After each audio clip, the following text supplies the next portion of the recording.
Pak Martin mendapat kesulitan yang nggak bisa terungkapkan. Karena tradisi orang Tionghoa memang nerimalah. Kalau untuk urusan-urusan gitu, berapapun yang dipasang tarifnya harus dibayar. Tapi ini rasa keadilan ini kan harus disuarakan. Ini bentuk pemerasan kalau saya bilang. Nah, setuju kan dengan judul saya? Setuju. Peras kartel kremasi.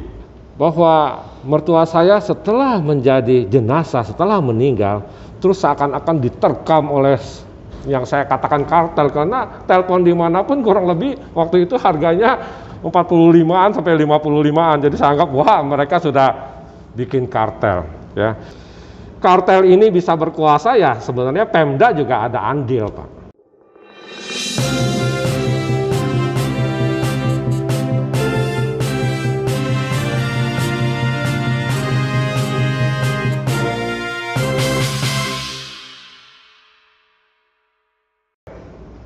Para pemirsa di seluruh Indonesia, hari ini saya berjumpa dengan penulis yang bikin heboh ini, Pak Martin. Judulnya Diperas Kartel Kremasi. Ini berita mengagetkan dan betul-betul menimbulkan keprihatinan. Kenapa? Kita tahu COVID ini begitu berkepanjangan, bikin susah, dari mulai sakitnya sampai sudah meninggalnya, masih meninggalkan penderitaan. Untuk itu saya berbahagia sekali bisa jumpa Pak Martin ini. Untuk lebih jelasnya kita dengarkan Pak Martin, bagaimana cerita sampai bikin tulisan yang banyak menyentuh perasaan rasa keadilan dari masyarakat Indonesia yang memang sudah menderita ini. Saya kira perlu diceritakan supaya menjadi pelajaran buat semua yang mengalami musibah seperti Pak Martin. Silakan Pak. Terima kasih Bang Lius. Saya mendapat kehormatan diundang oleh Bang Lius untuk membicarakan apa yang saya tulis kemarin, dan ternyata memang saya dengar kabar memviral. Saya nggak sangka itu. Sebetulnya bagi kami, bagi saya, walaupun saya adalah Katolik, tapi kami tetap ada budaya-budaya Chinese yang harus kita pegang. Antara lain biaya-biaya kremasi atau penguburan tidak boleh ditawar. Dan juga apalagi tidak boleh dibikin polemik ya. Memang cukup mangkal, tetapi ya tradisi harus dijalankan demi arwah itu ibu mertua saya ya, supaya lancar dalam perjalanannya ke dunia yang baru ya. Kita yang ditinggalkan juga nggak usah terlalu bersedih, apalagi sampai bikin polemik seakan-akan nanti menghalangi perjalanan arwahnya. Itu sepertinya kurang lebih begitu ada tradisi. Jadi sejak mama meninggal hari Senin itu, ya kami sudah lalui hari Selasa, Rabu, Kamis, Jumat, Sabtu. Tiba-tiba saja tuh hari Sabtu pagi saya rasa ada kemarahan karena istri saya sampaikan bahwa familinya punya kenalan, neneknya meninggal dan mau dikremasi, dikenai biaya 80 juta sampai nggak sanggup dan dikubur di Lorotan dengan biaya yang gratis. Saya ngelihat ini sudah kebangetan yang namanya kartel ini. Saya anggap kartel dan saya merasa ini adalah pemerasan. Makanya saya mau curhat sama teman-teman di WA grup saya, dan memang ada beberapa teman menanyakan, boleh nggak saya sebar? Ya demi kebaikan silakan. Dan ternyata memang memviral. Jadi mohon juga Bang Lius paham bahwa kematian sudah terjadi yang menimpa keluarga kami, dan kita harapkan perjalanan arwah dari orang tua mertua yang meninggal ini dapat berjalan lancar. Jadi nggak usah dipolemikkan. Tetapi saya setuju nih kalau kita bicara apa yang harus kita lakukan supaya kartel ini tahu dirilah. Kalau perlu yang punya kuasa ini ya ambil langkah lah terhadap mereka itu. Itu perlu. Dan kemudian juga saya berpikir urusan kremasi bukan sesuatu hal yang baru dalam masyarakat kita. Ya, harusnya antisipasi baik oleh pemerintah maupun oleh mungkin himpunan pengusaha kremasi, bagaimana untuk membuat krematorium yang bisa menampung banyak orang yang akan jenazah yang akan dikremasi, dan bagaimana supaya bisa keluarga yang jadi korban bisa mendapat kemudahan gitu. Nah ini, dan sebetulnya saya ngelihat banyak hal-hal yang bisa kita lakukan. Saya jadi satu hal yang mungkin saya mau ingatkan, mungkin Bang Lius bisa bantu. Dari kecil saya sekolah dikasih tahu bahwa Indonesia adalah negeri yang besar, masyarakatnya ramah, ya, dan suka damai, suka gotong royong. Lah yang kami hadapi seperti yang saya tulis itu kok terbalik. Dan repotnya saya terikat nih, nggak boleh ngomong apa-apa ini karena tadi tradisi keluarga, tradisi yang mengatakan bahwa arwah itu harus diikhlaskan. Ya, jangan dibuat sedih, nanti dia akan menjadi lambat kembali ke dunia yang barunya. Ya kita tahan. Dan hal-hal seperti ini juga mudah-mudahan penguasa negeri ini atau kota ini paham juga bahwa COVID ini tidak menyerang sekelompok masyarakat tertentu. Ya, baik dia Kristen, baik dia etnis Tionghoa, ya kena juga, dan masing-masing kebutuhannya lain. Saya kira begitu, Bang Lius. Saya tadi banyak yang ajak saya untuk diwawancarain, cenderung saya menolak. Sebab kalau mau mencari kebenaran dari apa yang saya ceritakan, mereka bisa cari dari sumber-sumber lain. Ya, tetapi Bang Lius tadi ajakan ini bagaimana nih, Bang Martin nih, supaya masyarakat bisa ketolong. Pemerintah bagaimana kita bantu? Itu yang saya setuju, Pak. Jadi itu yang saya perlu clearkan dulu. Terima kasih, Pak. Jadi memang ya kita semua ikut berduka, Pak Martin. Ya. Kepergian ibu mertua itu Pak Martin mendapat kesulitan yang nggak bisa terungkapkan karena tradisi orang Tionghoa memang nerimalah. Kalau untuk urusan-urusan gitu, berapapun yang dipasang tarifnya harus dibayar. Tapi ini rasa keadilan ini kan harus disuarakan. Ini bentuk pemerasan kalau saya bilang. Nah, setuju kan dengan judul saya? Setuju. Peras kartel kremasi. Karena COVID ini dari awal, kita tahu masker ini yang kita pakai. Awalnya waktu zaman demo, kita beli cuma 15.000 satu pak. Oh iya. Iya. Kita demo-demo pakai itu untuk hindari gas air mata. Bawa odol ini supaya nggak masuk hidung. Ya. Satu box itu 15.000. Tapi begitu ada COVID, wajib masker. 200, 300, sampai 400.000. Nah, saya mau interupsi nih, Bang Lius nih. Kenapa kok bisa terjadi begitu di dalam masyarakat kita? Ini yang jadi saya bilang, Pak Martin, ini kita bicara ini bukan untuk mendiskreditkan pemerintah atau siapapun. Ya. Ini harus dicarikan solusi. Betul. Karena yang rugi ini rakyat. Ya. Ini Pak Martin dan keluarga mengizinkan untuk bersuara gini. Ini saya salut, karena bukan untuk kepentingan Pak Martin yang udah jalan. Kita doakan supaya bisa diterima di sisi Tuhan. Tapi yang sekarang Pak Martin kena 45 juta, Ada yang saya dengar 80 juta, makin hari makin bertambah. Percis seperti masker, percis seperti harga obat. Ya. Ini problem yang harus bisa diatasi. Negara kita ini negara besar, falsafahnya Pancasila, Bhinneka Tunggal Ika, gotong royong. Masa sih kok tega gitu? Termasuk, ya ini bukan cerita jadi politik ya, bantuan untuk rakyat pun masih ditilep.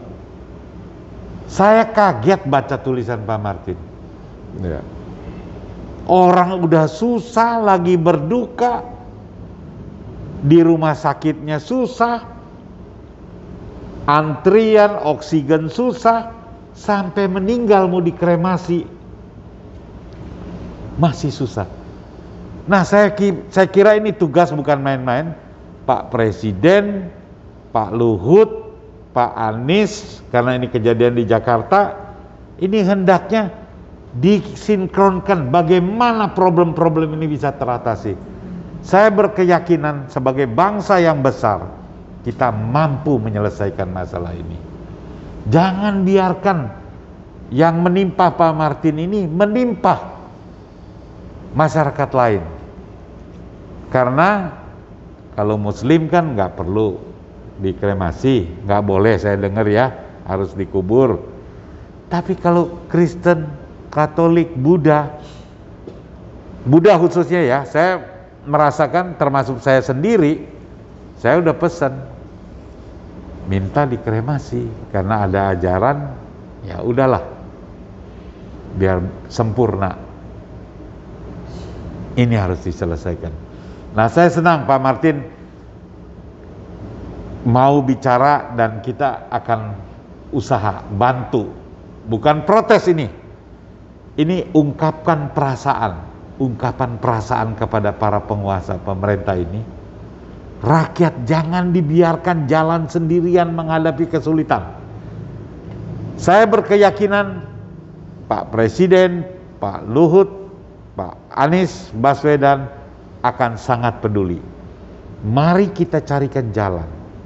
Misalnya diambil alih seperti tadi Pak Martin. Ini yang calo-calo. Saya juga berkeyakinan yang punya krematorium gak akan punya hati untuk menggunakan kesempatan COVID dengan menaikkan harga. Gak ada itu.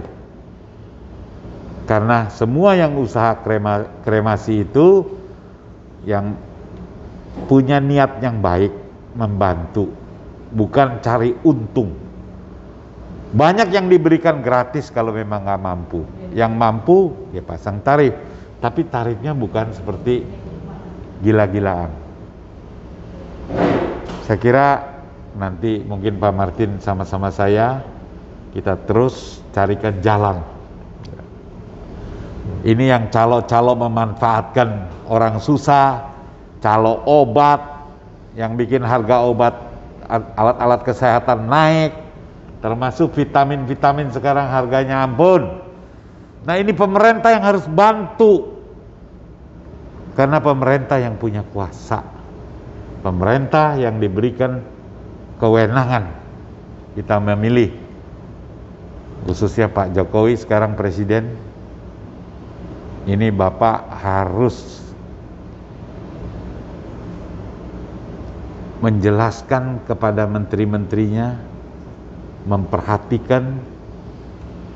Ya, saya masih percayalah dengan niat pemerintah ini memperbaiki negeri. Gitu ya Pak Martin ya? Ya, saya setuju sekali.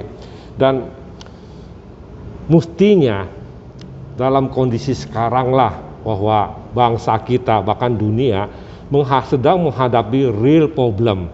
Pada saat inilah kita semua harus kompak duduk bersama mengatasinya, bukan saling menggigit.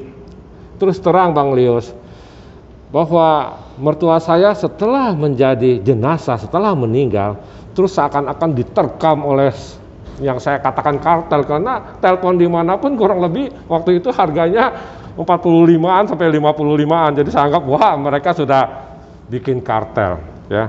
Jadi sebetulnya itu tahap kedua kesulitan kami. Sebelumnya juga aduh itu semua orang sudah tahu dah ya bahwa susahnya saya memasukkan mertua saya ke dalam IGD itu, ke rumah sakit. Sampai 7 rumah sakit kami kunjungi dalam 2 hari. Tapi itu sudahlah, saya juga memang sudah suratan takdir. Jadi dalam tulisan saya juga kemarin juga sebetulnya terbetik, saya pikir kalau seandainya Pemda dalam hal ini Pak Anies turut membaca, saya ada tulis beberapa saran di situ. Dan sebetulnya juga kalau mau dikaji lebih lanjut, kartel ini bisa berkuasa ya sebenarnya Pemda juga ada andil, Pak. Maksud saya seandainya Pemda lebih awal mengantisipasi bahwa akan adanya penumpukan pekerjaan di tempat krematorium, harusnya dibukalah jalan, misalnya dibikin krematorium massal sederhana, atau dibukalah satu pintu di mana jenazah COVID ini bisa bermalam. Nah kita tuh dipepet ini protokol COVID harus segera keluar dari kamar mayat rumah sakit. Sementara krematorium semua penuh. Nah, ini Nah, bagus. di sini jadi dilema kan, kemana? Ya, apakah boleh saya bawa mayat mama saya taruh di mobil? Nggak boleh taruh di rumah, saya taruh di mobil, saya keliling misalnya. Nggak boleh kan? Tapi di mana? Nah inilah saya lihat kita nyerah. Sementara kalau krematoriumnya saya tanya, lah seperti Bang Dios tadi katakan, krematorium yang saya temui di Cirebon itu sangat baik kerjanya. Dia katakan jelas pada saya bahwa di sini hanya mengenal satu tarif 2,5 juta. Cuma memang karena ini protokol COVID harus ada tambahan APD, ada penyemprotan, ya ada tambah beberapa ratus ribu lah. Ya jadi wajar di situ. Nah, tapi kan masalahnya ini peti dan mobil jenazah, bahkan mobil jenazah pun udah pakai 2 orang itu ya. Jadi 2 jenazah dalam mobil itu. Kita nggak Satu berdaya. mobil jenazah, ya, ada 2 orang. 2 peti. 2 peti. Oh, Saya iya. kan begitu sampai di Cirebon pagi hari itu ya saya harus periksa jangan sampai yang dibawa pun peti yang kita tidak kenal itu. Ya itu is okay semuanya. Jadi ya kita kebingungan, istri saya juga kebingungan. Aduh, gimana? Pihak rumah sakit seperti mendesak itu untuk segera dibawa keluar. Ya. Dan inilah saya pikir pemerintah punya wewenang untuk mengaturnya. Ada satu hal yang saya lihat cukup dilema ya. Kalau mayat jenazah dari korban COVID itu ditakuti sedemikian rupa, saya nggak habis pikir karena berhari-hari saya itu di ruang IGD ya, di ruang IGD. Di situ saya pergi sampai ke 7 rumah sakit ruang IGD, orang terpapar ya, ada yang sudah bukan pakai oksigen lagi, napas juga terengah-engah, mungkin menyampaikan pesan terakhir, ada yang batuk, apa segala, manusia itu ada ratusan mereka kata. Jadi di situ potensi penyebaran. Penyebarannya ya, di situ potensi penyebarannya, di situ batuk si pasiennya. Dah kalau udah jadi jenazah yang nggak bisa batuk lagi. Kenapa mesti ditakuti sedemikian rupa? Dan karena harus delay itu, harus antrian di tempat krematorium yang memang kapasitasnya bukan untuk mengatasi kapasitas pandemi ini, tentu saja terjadi antrian. Dilemanya adalah kemana bermalamnya ini. Nah, saya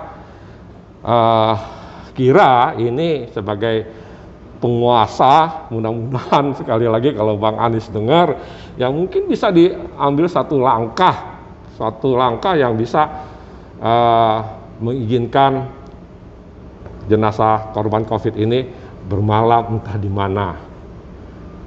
Di samping itu mungkin saya boleh dikatakan bawel ya, ada satu hal juga nih yang saya harapin. Boleh, silakan. Ya, bahwa kok saya nggak pernah dengar ya bahwa ada himbauan-himbauan dari penguasa yang menghimbau rakyatnya, tolong nih kita dalam keadaan musibah begini bersatu, saling bantu, bukannya saling menggigit. Dan saya tahu juga di Indonesia ini banyak sekali ormas-ormas. Lah kemana? Mana suaranya? Masyarakat juga mungkin nggak tahu ini nih, bahwa harusnya mereka tetap behave, harus berbuat baik. Ya, tapi pemerintahnya mungkin terlalu sibuk, nggak ingetin lagi. Atau bagian dari pemerintah ini juga ikut menikmati, seperti katanya ada di transaksi obat apa segala. Memang saya bisa bayangin bisa pecah kepala dari para penguasa baik di tingkat pusat maupun di daerah. Ya. Tapi juga ada yang namanya ormas-ormas. Wong bikin kayak siaran pers himbauan kepada anggotanya untuk membantu sebisa mungkin, dan jangan sekali-sekali mengambil keuntungan dari orang yang jadi korban COVID. Ini yang ini satu potensi loh, yang nggak pakai banyak duit, paling undang wartawan lah, pakai buzzer lah, silakan kalau urusan ini disebar supaya orang tuh siap membantu. Selain tentu saja semua kita harap tertib melaksanakan protokol-protokol pencegahan COVID ini. Itu sih harapan saya, mumpung Bang Lios ada di sini. Tapi kalau menurut saya tindakan. Ya. Karena ini sudah kejahatan. Kalau menurut saya, tatkala orang susah, lagi kebingungan, ini langsung diperes. Nggak bisa apa-apa lagi. Ya. Mayatnya harus keluar dari rumah sakit. Ya. Antri di krematorium. Tarifnya dimainin. Ini kejahatan, Pak. Jadi bukan himbauan lagi. Pemerintah ambil tindakan. Seperti halnya pemerintah juga harus keras terhadap orang-orang yang mengkorup uang negara, apalagi uang bantuan buat masyarakat miskin. Itu harus tegas dan keras.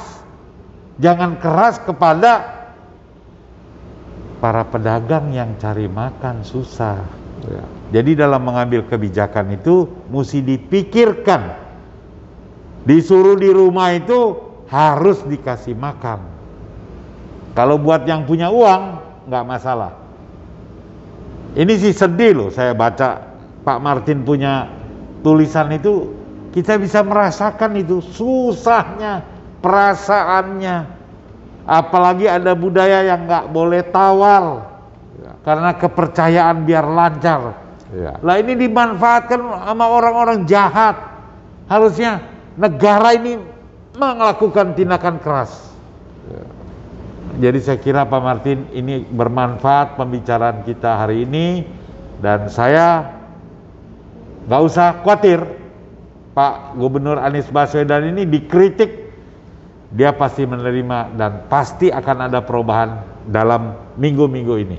Wah, makasih, bagus sekali ya bisa itu terjadi. Saya kira banyak juga pengusaha yang mendengar dan mulai punya ide bagaimana bikin krematorium berjalan di atas mobil. Saya mendengar ada yang mulai mendesain, jadi tergerak atas tulisan Pak Martin ini, merasakan sulitnya, menderitanya orang yang lagi susah, terhimpit oleh keadaan. Yang terakhir yang diminta 80 juta, akhirnya ya udahlah, dia kubur aja lah. Saya juga mau make clear ya, bahwa saya tidak menuduh pihak manapun, khususnya penyelenggara krematorium. Saya yakin mereka itu tidak terlibat, ya. Dan saya yakin umumnya mereka adalah dibentuk dari anggota-anggota yayasan yang memang berniat baik. Cuma memang ada orang yang aji mumpung, ya, di mana keluarga lagi kesulitan. Bayangin Bang Lios, pada saat keluarga kehilangan sanak familinya, itu sesuatu yang mengejutkan. Ya, terus harus sampaikan ke seluruh sanak keluarga, mau diapakan ini jasad, dan banyak hal yang harus dikerjakan. Sementara pihak rumah sakit juga mendesak, ini prosedur COVID nih, mau diapain nih? Kalau kremasi ya bisa dibantu nanti dari dinas pemakaman akan bantu gini-gini. Nah disitulah kita tuh benar-benar terlambat sedikit saja udah hilang lagi. Berapa 48,8 ya udahlah kita demi mama ya supaya lancar terima itu. Terlambat sebentar, wah sayang sudah diambil yang di Kerawang ini. Aduh. Nanti dicari lagi, langsung 65. Aduh, kita langsung sadar ini memang ini cukup serius dan pemerintah harus ambil perhatian juga. Itu. Tindakan Pak, Ya. bukan perhatian lagi, tindak ini Ya. yang bikin menderita rakyat. Ya, jadi jangan salah paham, jangan pikir krematorium yang mengambil keuntungan, tidak. Itu Saya yakin dari itu tidak. awal kita semua juga bersepakat karena kita tahu yang mendirikan krematorium itu punya jiwa sosial. Ya, Bahkan kalaupun subsidi mereka siap, ya. bukan buat cari uang itu. Ya. Tapi ini yang memanfaatkan. Memang kita harapin juga penyelenggara kremasi tersebut harus disiplin, harus keras gitu. Kalau antrian siapa, nggak peduli dia masyarakat kaya atau miskin ya antriannya tetap dihargai. Jangan di bypass, dilewati, diselak. Nah, itu sangat kasihan ya. Keluarga juga harus menunggu. Ya, setiap kali selak itu ya bisa minimal 3 jam. Kalau pas 3 jam kemudian gilirannya, belum lagi nanti ada lagi Bang Lius, kalau pilihan keluarga untuk dilarung, nah lihat lagi lautnya lagi tenang nggak? Kalau lautnya lagi ombak besar juga bisa besok malamnya lagi gitu. Jadi mudah-mudahan saja lembaga yayasan yang mengatur kremasi ini punya satu sikap yang tegas gitu terhadap antrian-antrian ini, tidak main selak-selak begitu. Ya, kita ambil hikmahnya lah. Keberanian Pak Martin dan keluarga ini berbicara Ya, makasih. dan menyampaikan ini ke publik. Ini saya rasa akan menjadikan manfaat untuk besok-besok ada keluarga yang meninggal. Ini tidak mengalami apa yang dialami oleh Pak Martin. Harganya, tarifnya itu memang tarif standar. Dan juga nggak kalah pentingnya nih Bang Lius nih. Ya. Indonesia kan provinsinya banyak. Yang saya bicara ini adalah pengalaman real di Jakarta yang akhirnya harus dikremasi di Jawa Barat. Ya, mudah-mudahan juga bagi pemda-pemda wilayah lain bisa mengantisipasi jauh-jauh hari. Ya, janganlah hanya retorik saja. Lihatlah angka. Bila memang angka-angka kematian sudah memang mengkhawatirkan dan jumlah yang dikremasi juga sudah overload dibanding dengan jumlah krematorium yang ada, segeralah bikin tindakan supaya Makanya jangan terjadi begini. Tadi kan kita bilang Presiden ini payungnya, Pak LBP ini kan yang ditugaskan oleh Presiden. Ya mudah-mudahan beliau ini bisa mensinkronkan kepala-kepala daerah di daerah ini. Ya, betul. Kalau memang Jakarta full, di Jawa Barat itu dipermudah lah. Ya. Jangan ada mafia-mafia yang memanfaatkan kesulitan untuk mendapatkan uang lebih. Itu. Kita berdoa semoga COVID segera berakhir, supaya rakyat tetap utuh, saling bersatu dan tidak ada rasa curiga. Saya boleh minta waktu sedikit? Silakan. Saya mau sampaikan kepada pihak famili, karena saya hanya mantu saja.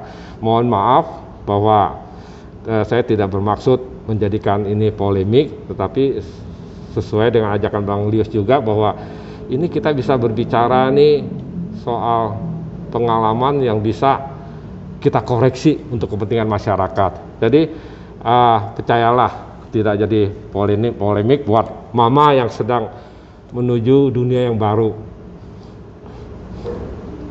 Saya yakin dia sudah sampai di surga. Saya sedih. Pasti Pak. Dan mudah-mudahan sudah lancar perjalanan mama karena sudah seminggu. Tadi juga kita sudah melakukan misa untuk mama. Gitu Bang Lius.